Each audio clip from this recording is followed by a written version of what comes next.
All right, so this is our second video on 12.4. We're talking about the cross product. Now we're going to go through some of the applications now that we've kind of seen what and how to do the cross product and what it actually does. So one of our first applications is that if we have the cross product of two vectors and we take the magnitude of that. So remember that the cross product gives you a vector. If I take the magnitude of that, it's the same thing as taking the magnitude of A multiplied by the magnitude of B times the sine of theta. That might look really familiar to you because remember that with the dot product we had A dot B equals magnitude A magnitude B cosine of theta. Well, the difference is here is now we're taking the cross product on the left side and it's the magnitude of the cross, and that equals magnitude A magnitude B sine theta. It's really easy to get those two things confused, and trust me, I get it.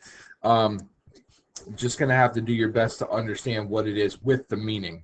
So what we're going to do is we're actually going to show that that above formula applies. We're not going to do a formal proof of the formula, but we're at least going to show that it applies. So let's show that it actually works. So in order to do this, we need to do A cross B. We're going to need that part. So let's do that. We're going to do A cross B right here. So in order to do that, we need IJK. We need 2, 5, 3, and then 1, 7, -3. All right, so let's find our cross product. So I is going to get multiplied by, remember, get rid of the I row and column, so that'll be 5 times -3, which is -15, minus 21 is -36. So that's what we're going to have for I. Subtract the J.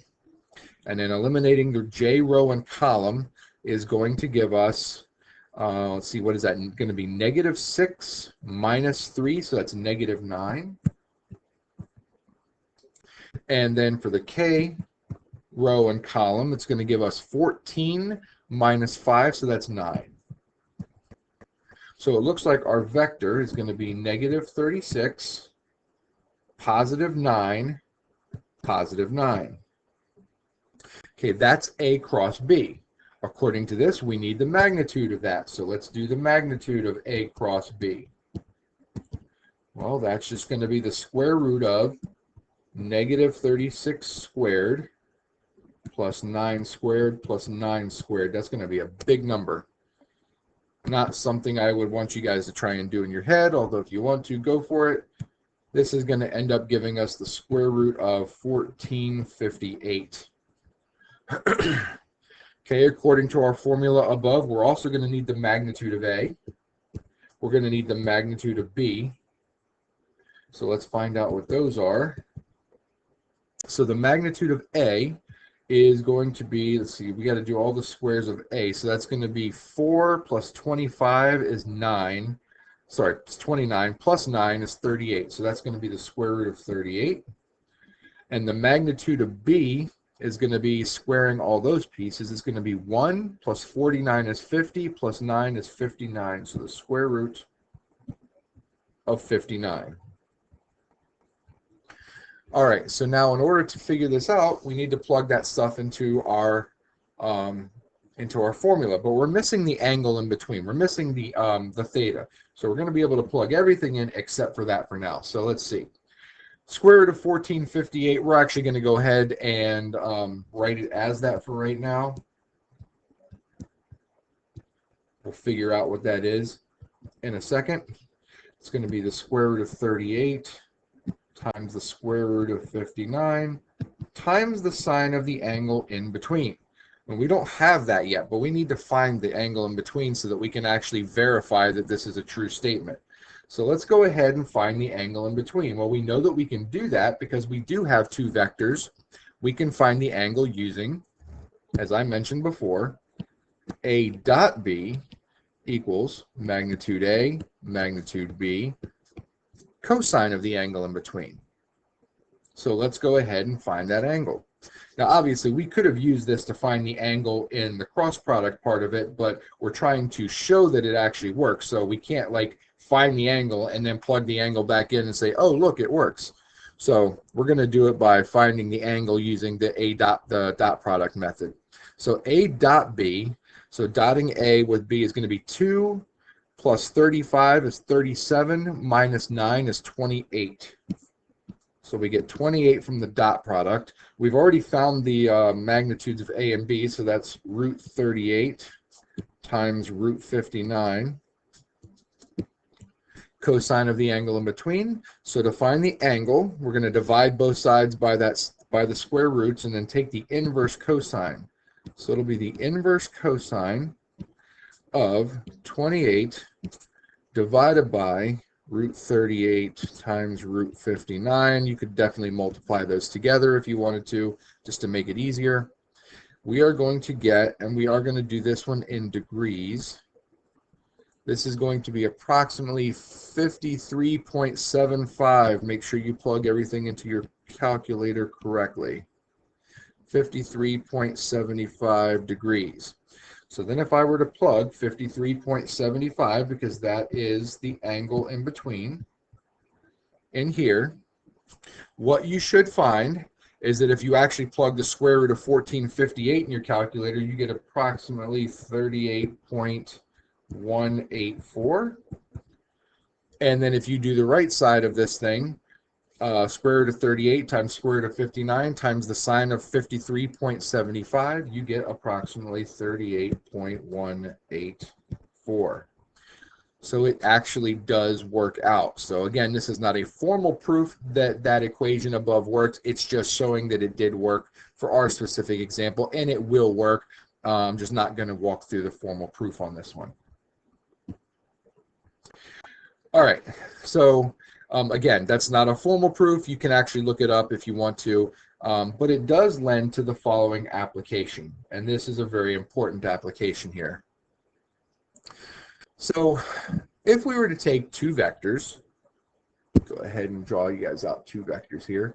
So we'll have vector A right here, call that A, and then we're going to have vector B right there. Try to draw that a little more horizontally there. That's better. Vector B.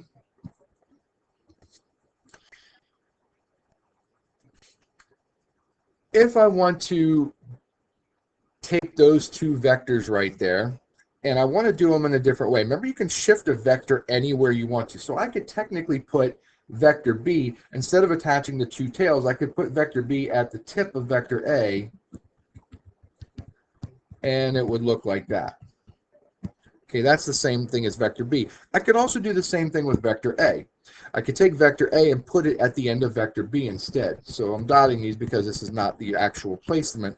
But what you can see is, depending on how we put these things, if I were to take those two vectors and shift them, what you can see, depending on which order I do it in, it forms a parallelogram.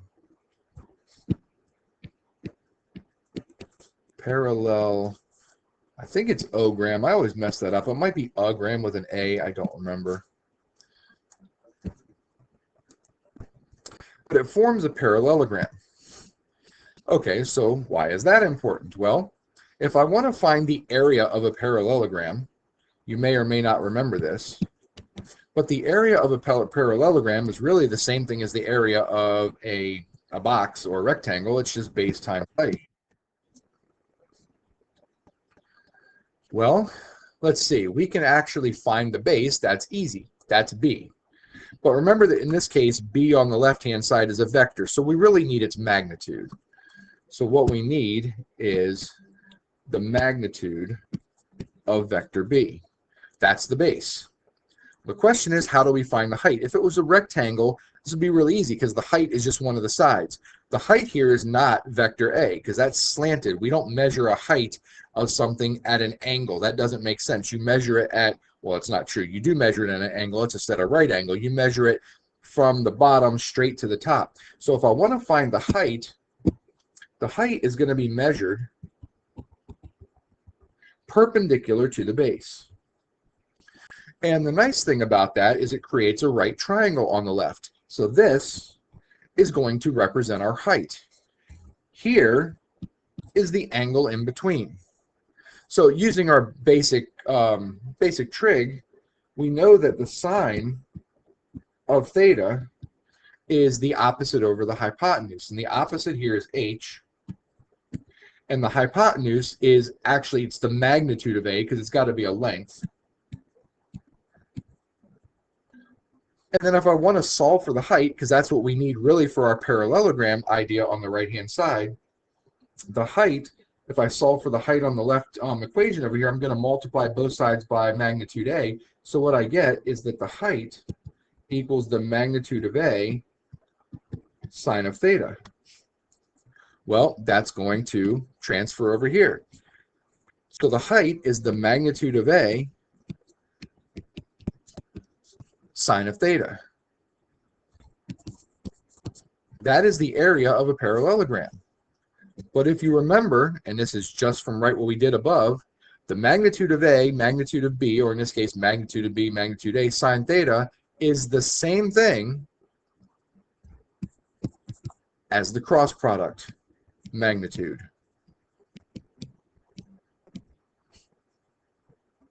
So how do you find the area of a parallelogram using vectors? It is the magnitude of the cross product of a and b. That's it. Very simple. Very nice formula.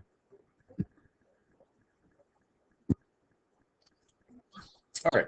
We've got two more visual examples here, and then we've got one more thing to do on the last page, which is going to give us a couple more examples, but there's not going to be any kind of real work to them. I'm just going to write them up.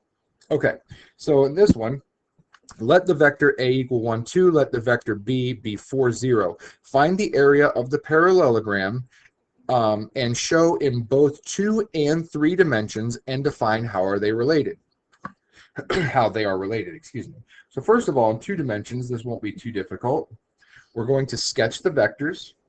So vector A is the vector 1, 2. Let me go ahead and actually put some tick marks on here. Okay, so vector A is the vector 1, 2. So starting from the origin, 1, 2 is going to finish right about there. So this is vector A in green. Vector B is the vector 4, 0. So that's going to be 4 straight to the right. So it finishes there. So here is vector B in blue. And don't forget, I could shift those vectors so that I can create this parallelogram. So starting here, if I went 4 to the right, it's going to finish here.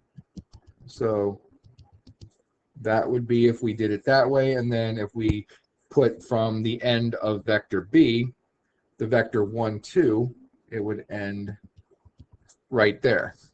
So you can see how that creates your parallelogram.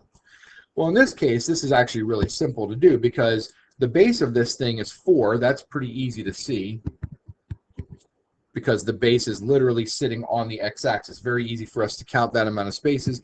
And the height is also easy for us to do here because it finishes at a nice level on the y-axis. So the height you can clearly see is 2. It just goes up 2 units.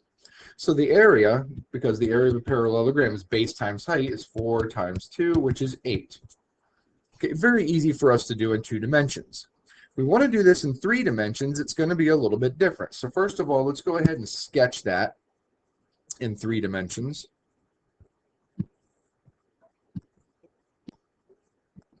So here's x, y, z.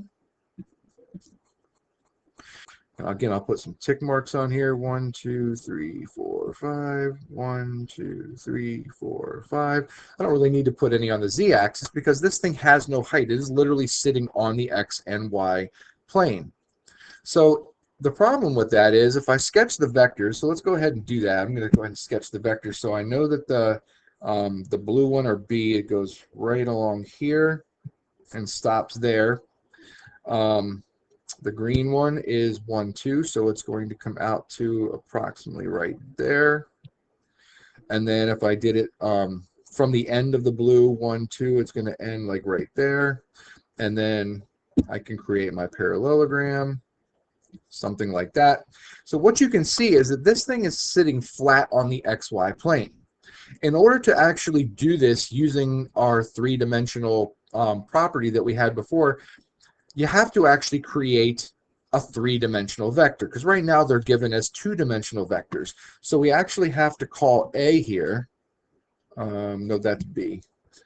I'll put B here, and then I'll change my color back to green for A.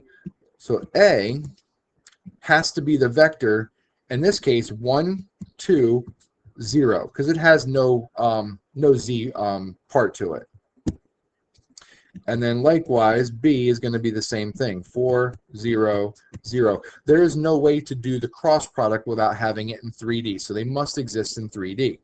So now I can actually go ahead and do this. I'm going to move this over here, and we'll do the cross product, A cross B. So that's I, J, K, 1, 2, 0, 4, 0, 0. Okay, and the nice thing here is that these numbers are going to work out easily, because if I eliminate the I row and column, I'm going to get 0 minus 0, which is 0. Subtract. If I eliminate the J row and column, I'm going to get 0 minus 0. Wonderful. And then if I eliminate the K row and column, I will actually get a value. It's going to be 0 minus 8, so it's negative 8. So really, all I get here is 0, 0, negative 8. So this is a really interesting concept. I just took the two vectors and I crossed them. I got a third vector, which is 0, 0, negative 8, which really means it is 8 units straight down in the Z direction. But what does that actually mean? Well, remember that the area of that parallelogram is the magnitude of A cross B. Well, the magnitude is the square root of all the components squared, added up, take the square root. So it's going to be 0 plus 0 plus 64. So it's really the square root of 64, which is 8. Notice how, in this case, the vector was the vector in the Z direction 8 units long. The area happens to also be 8 units. So the area of that parallelogram, which is 8 units. And of course that matches what we had from 2 dimensions. Because of this thing being an original 2-dimensional vector, it made it real easy to find both of the areas, and they are exactly the same. Really cool, but not as cool as what we're getting ready to do. We are going to now find the volume of this thing, which is called a parallelepiped. That is how it is said, parallelepiped. It is the 3-dimensional version of a parallelogram. So this application is going to bring the whole lesson full circle, which is kind of why I think that it's so cool. All right, so a parallelepiped. First of all, let's sketch something about what a parallelepiped is. This might be something you might want to watch me do the whole thing of and then go back and do the sketch just in case. So we're going to have a vector, which is here. We're going to have another vector, which goes off in that direction. And then I'm going to have a third vector, which goes there. So this is called a parallelepiped because, again, it's kind of a 3-dimensional version of a parallelogram. If I were to connect, let's call this one vector B at the bottom, and we'll call this one here vector C. If I was to connect those two just by doing the dotted idea, so here's my other B, here's my other C, you can clearly see how you would have a parallelogram. But remember, this is now 3-dimensional. So that really just forms the base of this parallelepiped. I then also have to match and do parallel. We'll call this one vector A out here. Have to match that one everywhere. So it's going to go up like that. And then I'm going to have to connect the B over here. And then it's also going to go, the A part has to go from the back. This is not going to even look the best because I'm not the best at drawing these things straight. Connect the B, then connect the C's right here and right here. And hopefully what you can see is that looks like a slanted box. That is kind of what we're talking about here. Obviously, if it is a regular box, the regular rectangular prism, much easier to find the volume of. It's just based the area of the base times the height, or length times width times height. But we don't have that. It's slanted in this case, which makes it a little bit more challenging. So we do know it's actually the same formula. To find the volume of this thing, it is still length times width times height. But it's really the area of the base, which is how you get the length times width. So it's the area of the base times the height. Well, the area of the base is easy. Well, it's easier now that we've just done what we did. We know that the area of the base, because that is in a two-dimensional plane, is just going to be the cross product's magnitude of B and C. Because we just did that. So we know that the area of the base is the magnitude of B cross C. It's the height, that should be of times, it's the height that we want to figure out. So we know that the volume is going to be the magnitude of B cross C times the height. Well, we have to actually figure out what the height is. Remember, the height is going to be measured at a perpendicular with the base. So I'm actually going to move it outside just to make it a little bit easier to see what's happening here. So the height, while you could measure the height like from here down to here, and it doesn't actually hit the vertex of anything, it's going to be more difficult. So I'm going to move it out here. Same exact height. Hopefully you can see that. And it actually creates a right triangle with this. I'm not really interested in the top part of this triangle. What I am interested in, however, is that there's an angle in between here, which we'll call theta. And that angle right there is going to help us, because what we've got is, and I should extend this because I don't know the length. This thing right here is actually going to be a vector. Now let's think about this. If we were to take B and cross it with C, because those two things are in the same plane, it's going to give you a vector which is perpendicular to both. And the placement of that vector doesn't matter. I could have put it in anywhere else, but I'm going to put it here. This is B, come on, write for me, B cross C. That is B cross C. Now I'm only interested in this portion of the B cross C. That's going to give us our height. So the vector B cross C might actually be much longer than the height that we're interested in. But because there is that angle in between, and theta is the angle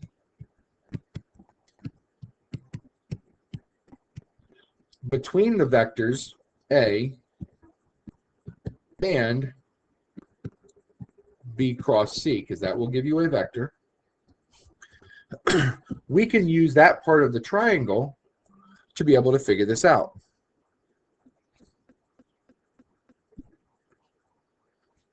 So if we kind of just look at that triangle, I'm going to sketch that triangle over here.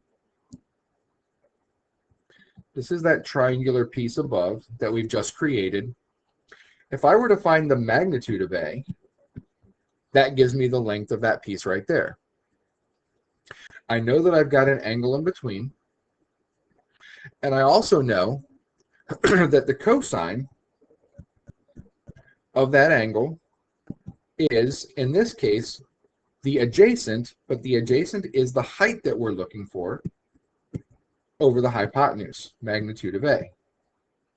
So if I want to find the height, it's actually going to be the magnitude of A cosine of the angle. It's a long way to go to get to this part right here, but you kind of have to see how it was built. So my height, ultimately, that I'm looking for in this parallelepiped is magnitude A cosine theta. Whoops. So it's magnitude A cosine theta. This is the height.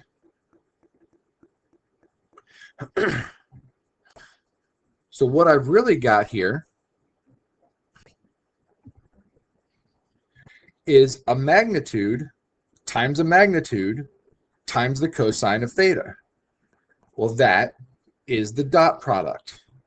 So ultimately, the volume is the dot product of this and this as vectors, because remember, B cross C is a vector, A is a vector, so it's the dot product of those two. So really, the volume is going to be B cross C, which is a vector, dotted with vector A.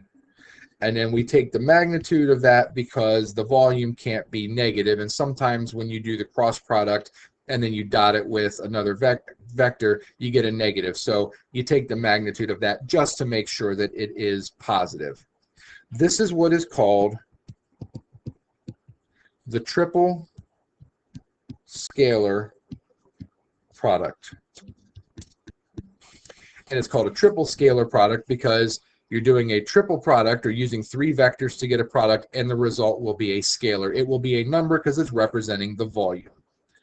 So this is your formula. Now, I could have just given that to you and said, here, use this, but I wanted you to get the geometric understanding of what was actually happening there to find the volume of that parallelepiped. Plus, I just like saying parallelepiped, kind of cool. All right, we've got two more concepts.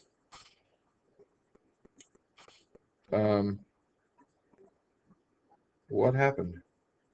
Did they get shifted? Nope. We're right. I'm okay. We've got two more concepts. I just forgot to actually type them in. So the third application that we have,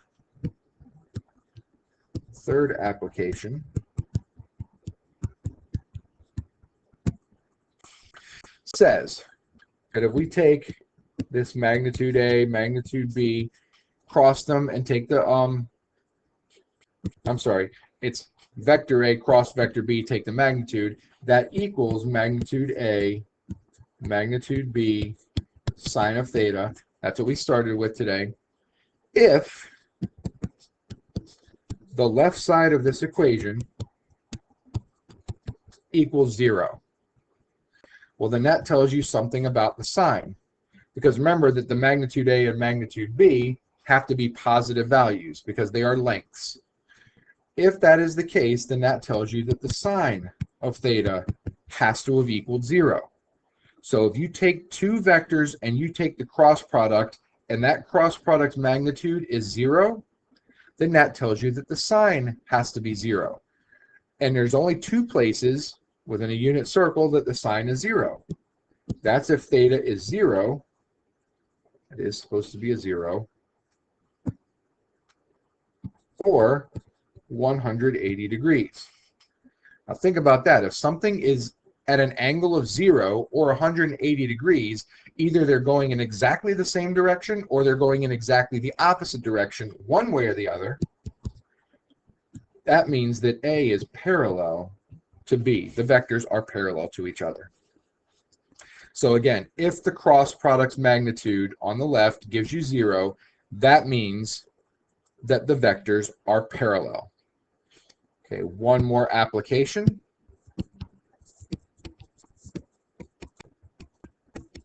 The fourth application of this, much easier one actually, is to find the area of a triangle. And if you're really thinking about it, you might be able to figure this one out already. If you take the area of a parallelogram and you cut it in half, you have the area of a triangle. So really, it's 1/2 of the magnitude of A cross B. That's the area of a triangle. And then kind of like a little corollary to that, if you do that formula and your area is 0, meaning you took two vectors, you crossed them, and you got an area of 0, then the points that you use to find those vectors are co-linear, meaning all the points are on the same line. And if you think about it, if all the points are on the same line, then the two vectors are going to be parallel to each other, meaning there's no way you can get a triangle out of it.